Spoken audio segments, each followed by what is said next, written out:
Every boy who made fun of you in middle school for being in your One Direction phase is sitting on a couch right now as a grown man with the Notes app open, writing the most illegible tribute to Tom Brady for his retirement.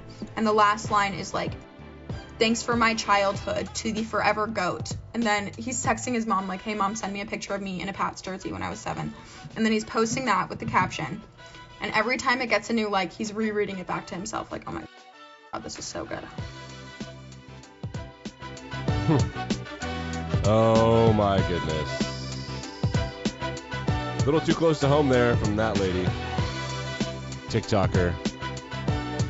Summed up exactly what's going on with old Tommy boy. The pipes are calling. Tom Brady announces his own damn retirement yesterday. And suspiciously left someone out. We'll get to that. Also, enormous news in the National Football League that we must get to. We will, of course, get to that. So let's just jump right into it. I'm not super prepared today, and I'll tell you why, because there is a bomb that could possibly be exploding in my hometown of Winston-Salem, North Carolina, that no one seems to be particularly worried about, which is awesome. So let's start with this. Sources expect that Jim Harbaugh will be signing with the Minnesota Vikings today. Jim Harbaugh was scheduled to fly out with them for another interview, but it turns out that he's just going to take the job. So he will head to the NFC North with head coaches Matt Eberflus. He's a new head coach. Also new head coach Jim Harbaugh, along with second-year head coach Dan Campbell and fifth-year head coach, third-year head coach Matt LaFleur, who has 3 13-win seasons under his belt, which is not bad. Let's start with Tom Brady retiring. Everybody posting all of their stats and stuff. That lady, of course, made fun of all of the dudes out there that are being over dramatic, which, of course, is hilarious. Tom Brady never had a losing season in the NFL, which is absolutely jaw-dropping. There will be stats and stuff everywhere for you to do all of that. I simply don't care enough to do that. You can Google it. People are going to cover that much better than I ever possibly could. And I think that, there's a lot of the cliches, or not cliches, I guess the tropes that you're going to hear are things like Tom Brady had multiple Hall of Fame seasons or multiple Hall of Fame careers. If you cut his career in half, that's true. He was like second or third in rushing and in receiving for every player in the NFL over 40. That is technically true, which is funny. He retired in his 40s and also in his prime, which is absolutely fascinating and crazy stuff.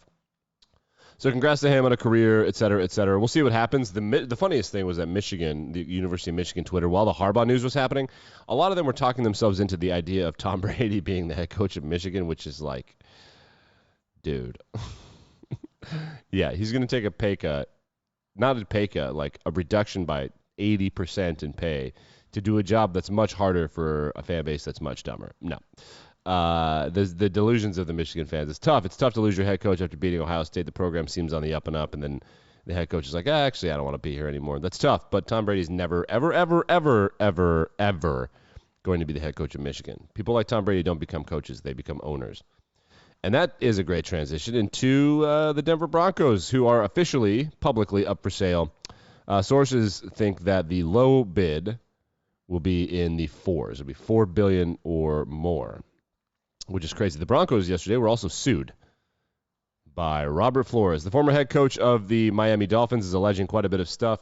One thing that he alleged is that the Miami Dolphins owner offered to pay him, it was like $1,000 or $100,000. It was like some money. I think it was like $1,000 every time he lost because they wanted to tank for Tua, who they got anyway. He's alleging racist hiring practices in the National Football League. The most damning evidence is a congratulatory text message he got from Bill Belichick, but it turns out that the text message was sent to Brian Flores the day before his interview, but Belichick meant to send the text to Brian Daboll, who did get the job. So Flores is like, they knew who they were going to hire before they even interviewed me. He also alleges that the Broncos owner, person, or whoever is representing the team, I forget the guy's name, that doesn't really matter, and also John Elway, showed up an hour late to his job interview for the head coaching position and were clearly hungover. He also cites the Lions firing Jim Caldwell, which is not true. Jim Caldwell was just a bad football coach. Among other things, my biggest thing right now is that the Lions assistant head coach and former Eagles offensive coordinator and running backs coach Deuce Staley, who was maybe a serious candidate for the Eagles job last year, but didn't get it. He has not been interviewed for a head coaching position this offseason, which is frankly absurd, and I can only think that it's racism. Other reporters, Charles Robinson of Yahoo had this tweet, said, quote, "The Brian Flores lawsuit against the hashtag NFL is going to resonate throughout sports and be a significant moment in the history of the league. I've spoken to two other coaches who believe they have the receipts to be part of the class. This could be a tsunami before it's all over." This is not the story that the NFL wants to deal with ahead of the Super Bowl. The Super Bowl is 2 weeks away. The NFL responded with its own statement. Let's read the first paragraph of the statement. Quote, wait, should I just bring this whole bad thing up? There we go. Let's get rid of the Twitter. Look at that. Now we are on the same page. Quote, "The NFL and our clubs are deeply committed to ensuring equitable employment practices and continue to make progress in providing equitable opportunities throughout our organizations. Diversity is core to everything we do, and there are few issues on which our clubs are more internal. Leadership teams spend more time. We will defend against these claims, which are without merit." What's fascinating is that the lawsuit dropped around 4 p.m. in New York, in the city of New York, which is like a place where intense law happens. And that the NFL has already completed their investigation. It's fascinating how quickly that happened. I simply cannot. Unbelievable. Let's read some more stuff from the lawsuit. Robert Flores is alleging the Rooney Rule is a sham, where the Rooney Rule in the NFL is enacted, of course, where NFL front offices have to interview a minority candidate, and that's how famously the Steelers stumbled upon Mike Tomlin and decided to hire him. Other than that, it's been kind of a failure. So here is a direct quote from the lawsuit. I guess we'll bring it up. Why not? "Incredibly, this was not Mr. Flores' first sham interview," talking about the Giants interview, "that was held only in an effort to comply with the Rooney Rule. Indeed, in 2019, Mr. Flores was scheduled to interview with the Denver Broncos.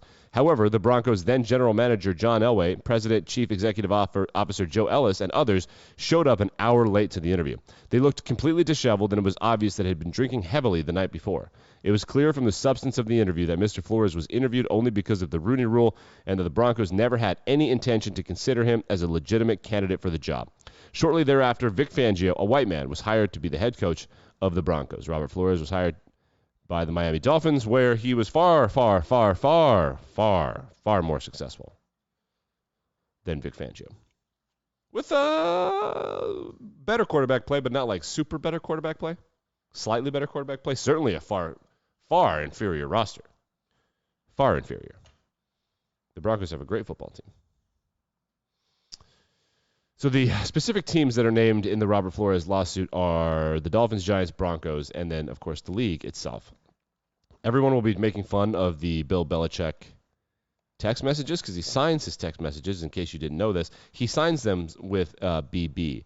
And I guess we'll read them to you now because honestly, they're kind of hilarious. Don't want to make light of this situation because it's going to be serious. The problem is, I don't know how this is going to shake out. I don't know what can be done. I have no idea, but we'll see what smart people have to say today. Irregardless, we'll see if we can find the text messages. So,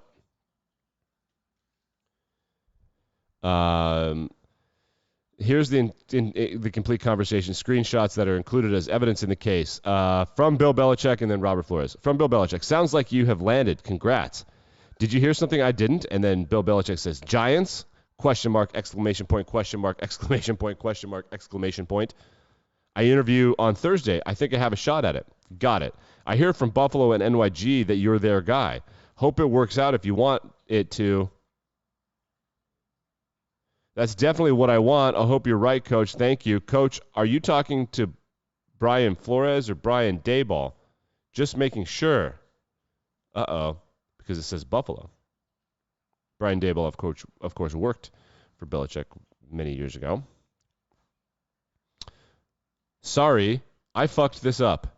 I double-checked and misread the text. I think they are naming Daboll. I'm sorry about that. BB." Signed BB. "Thanks, Bill," said Robert Flores. Belichick very famously loves his assistant head coaches and wants them to be good NFL coaches. And I think it's the most damning part of his tenure as a head coach is that it hasn't really worked out for any of his assistants. I think you can make the argument that Bill O'Brien perhaps was the best.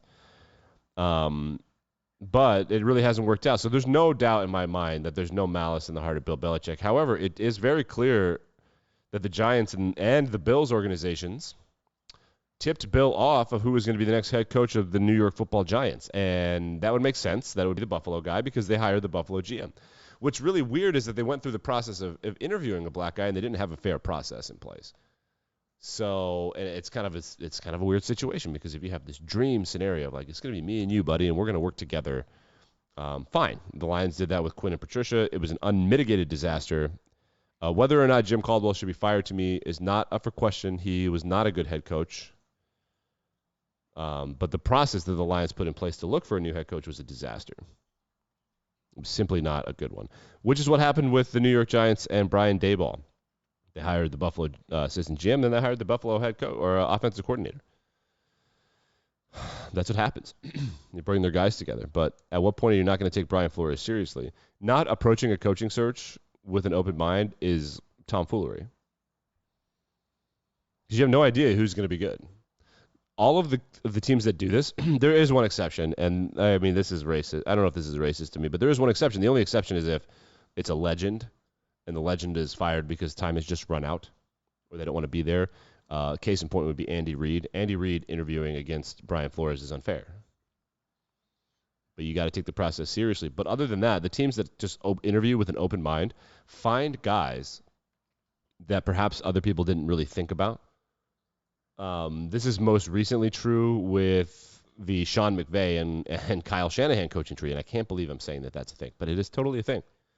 Because usually it's an offensive or defensive coordinator from a very successful team or somebody who's rising through the ranks. That makes a ton of sense to be promoted.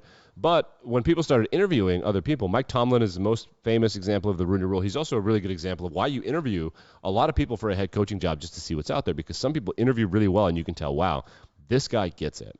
And there are guys in the NFL right now that get it, that very clearly get it. And they definitely have had success as a result of roster construction, but they've also had success because they're just really good. Sean McVay is an example of that. He was a quarterbacks coach and got hired as a head coach. He was 30. He is still the youngest head coach in the NFL. He's been the head coach of the Rams since 2017. He is still, right now, the youngest head coach in the NFL. A guy he worked with for 5 minutes in Washington and in L.A., and then went to be the quarterbacks coach / sort of offensive coordinator in Tennessee. Matt LaFleur was hired by the Packers. Now, you don't hire Matt LaFleur unless you have a really good process in place, but you need to include a diverse pool of candidates. I think that the Lions made a good hire in Dan Campbell, and you don't find Dan Campbell if you're excluding for people who are funny on HBO's Hard Knocks. And Dan Campbell has subsequently hired a murderer's row of assistant coaches that include the best head coaching candidate on the market right now, in my opinion, Detroit Lions defensive coordinator Aaron Glenn. I do not want Aaron Glenn to take another job because I want him to be the defensive coordinator for the Lions. However, Aaron Glenn is up for the New Orleans Saints job, where he spent many of his years climbing the coaching ranks alongside Dan Campbell. He's considered the second-place favorite for the New Orleans Saints for a job that has not been finished yet. Dennis Allen, the defensive coordinator for the Saints, is considered the frontrunner for that position. But Aaron Glenn deserves a far better look at this than he's getting. He had a couple jobs, but it feels very much like the Brian Flores conversation where he was never really a finalist. And if he was a defensive backs coach for years in New Orleans, and he's been the defensive coordinator for 1 year. So you want to say, like, okay, does he still need to cut his teeth? Sure. So we'll wait and see on Aaron Glenn. But the idea that Robert Flores is alleging is true. It's a good one. And we're seeing it now in this coaching cycle with Jim Caldwell, who I don't think should be anybody's head coach. That's my personal opinion about his abilities to coach. Eric Bieniemy and Deuce Staley are the names that should be circulating that are not. So if you don't want to hire Jim Caldwell because his track record of wasting Hall of Fame talent is enormous, sure, I think that it is enormous. They're Hall of Famers on Detroit and Indianapolis when he was in charge. Hall of Famers. Got nothing out of that. 2 and 3 in the playoffs with Matthew Stafford and Peyton Manning. And Reggie Wayne and Dominic Sue and Dwight Freeney and Bob Sanders and Glover Quinn and Darius Slay, unbelievable. Jeff Saturday. But the fact that Eric Bieniemy is no longer in contention for any of this, he did just have a god-awful offensive coordinating game against the Bengals, but he's been around for a while. It's his time. David Culley was fired after a year in Houston, taking that team to 4 wins. Are you kidding? Deuce Staley, the assistant head coach for the Detroit Lions, I mean, he's the head coach right now of the Senior Bowl. The Lions organization of the coaching staff for that, and Deuce Staley is the head coach of that so that he can get some head coaching experience. He can run things. So this is an enormous issue on a Controversy Wednesday. I have no idea what the solution is. You can't force private businesses to do something. You just simply can't. You simply can't. So I have no idea how this is going to resolve itself, or if it will. A lot of the players are suggesting the real change that needs to happen is in ownership. Well, I got news for you. That's just not going to happen. A black man owning a team. I'm not sure how many independent black men or women are independently wealthy enough to purchase a team on their own without being part of a major ownership group. I know that there are a couple self-made entrepreneurs. There's a billionaire guy. He's the guy that gave the tuition to the graduating class of some college in Georgia. I forget. That guy could definitely do it. And the Broncos are up for sale, so maybe it makes sense.